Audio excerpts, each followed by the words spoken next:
That's like choose. Hey everybody, welcome back to the Show and Tell show. It's me, Nahani, with my friend Genevieve over here at Huronia Museum, and Jan and Nicole over at Penn Centennial. Hello. So you threw out the challenge last week, something politicians. And we have a lot in our collection. I'm sure you do too. So you had to kind of be careful when you chose something, I'm sure. So what did you end up choosing? Let's see. Okay, so it's a little, us, we're always a little off topic, but not really. It all works out in the end. So what we have today is a copy of the 1898 voters list for Tiny Township. Oh. Yeah. So it was really kind of neat because it's also, we stored in our research facility upstairs. Yeah. And it's a great resource for people who are doing genealogy as well.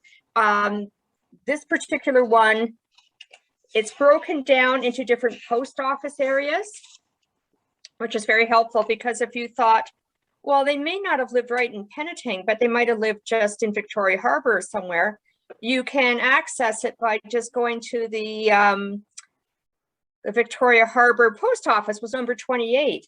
And so the pages are, the post offices are on the side column here, so you can look that way. And so it also gives, as well as the names, it gives lot numbers, occupations. So there's a lot of predominantly farmers, but we've got some teachers and some blacksmiths and folks such as that. So it's a handy tool in our resource room as well. And it was to be posted. It states here it needs to be posted at the courthouse, every public or separate school on the front doors, and as well every post office that's listed in here. And there is, let's see, 31 of them. This had to be published and listed, like posted on every door of the post offices as well. So it's kind of a neat tool if you're doing some research, but it also aligns up with politics, being the voters list. Very cool. Yeah. So we thought, well, while we're talking about 1898, we will talk about the mayor of Penetang-Washing in 1898, who was David Shanahan. Can you see him? Yeah. Yeah. Bit of a glare. So Shanahan, he was a blacksmith and had worked at Mundy's Carriage Works here in town. He bought the company out in 1885 and renamed it Shanahan Carriage Works. And also by then the railway had come to town, and with population growing, there was a demand for wheel transportation. So as well as making wagons, carriages, and sleighs, which he shipped all over Simcoe County, he also got into building truck frames in the early 1900s, and they were shipped to the Ford factory in Toronto. So unfortunately, he did have a fire and it destroyed most of his business. So he decided to sell out to Henry Gidley. So the Shanahan family ties that you may be familiar with today are Brendan Shanahan, of the president of the Toronto Maple Leafs. He's from this family line. And also the Shanahan Ford Motor Company in Newmarket. Yeah, I've seen it. Yeah, they have actually at the Shanahan Ford in Newmarket, they have an original Shanahan carriage in their showroom. Oh, really? So yeah, even if you go online and you just see the front picture of the showroom, you can see it through the window. It's sitting there. Yeah. That's neat. So I've seen like the license plate frames with Shanahan on it. Okay. Yeah, I've seen those. So I didn't know where the dealership was, but okay, I've made a connection. Yeah, so they started off building carriages here in Penetang-Washing. Wow, that's really neat because you see those license plate frames everywhere. Right. You do. Yeah, you see them a lot. Yeah. Yeah. Cool. Very cool. So that's our politician of the week. Our politician. Well, what do we have, Genevieve? It is also fairly new, so you can show that museums don't only collect old stuff. This dates to 2003, 2004. I'll pick it up. It's kind of heavy. Looks like a briefcase, but what it is a traveling or portable lectern. It's made of oak. Oh. And I will set it up. Oh, look at that. Okay. I got it.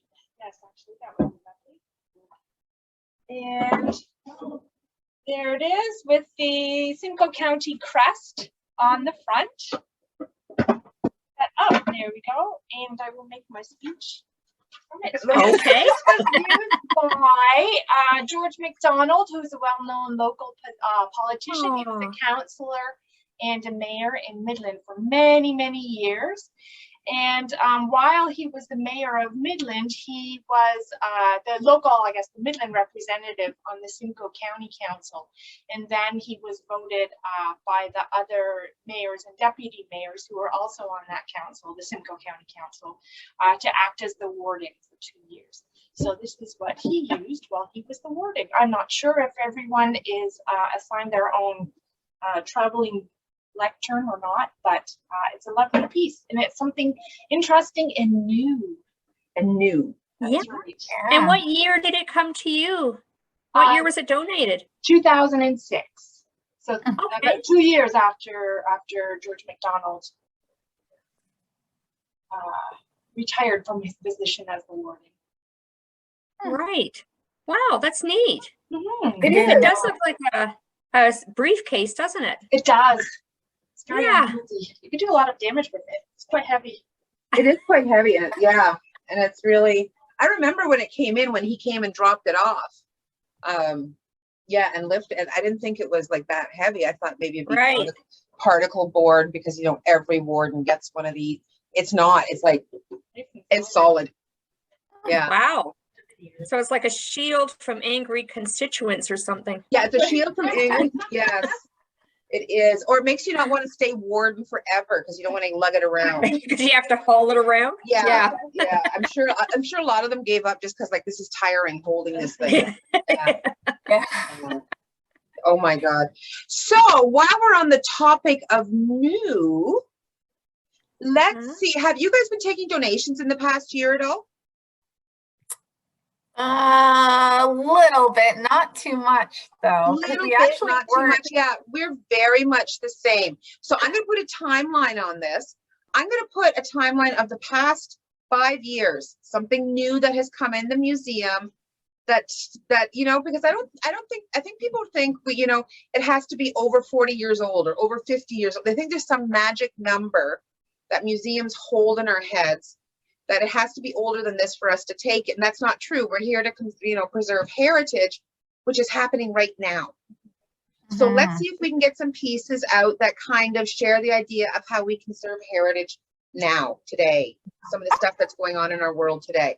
So whether it was the last year or whatever, whenever it's come in the past 5 years, whatever, let's see what we can do to share some information about that, because that's our job too, not just old dusty things. Yeah. New shiny things. Okay. It's the new shiny things episode. Okay. Okay. Okay. Alrighty. Very cool. well, that's it for this week, and thanks for joining us again, and we'll see everybody next week on the Show and Tell Show. Bye. Bye.